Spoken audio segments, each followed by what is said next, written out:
And the third line, when you look under expense, first line is tax.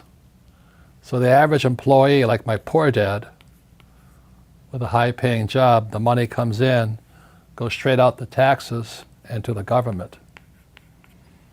Does that make sense? So when you get a job, first line, taxes. Second, mortgage to the bank.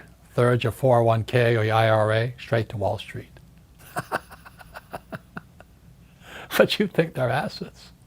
It's not, they're assets, but they're not your asset. So that's one of the big things my rich dad taught me is you got to control your cash flow. You want the money flowing into your pocket, not out of your pocket. So the one last thing I'll show you here is this is the asset column. This is what rich dad worked for. He worked for assets. He didn't want a job. And this is my poor dad here. He wanted a high-paying job. Different mindsets.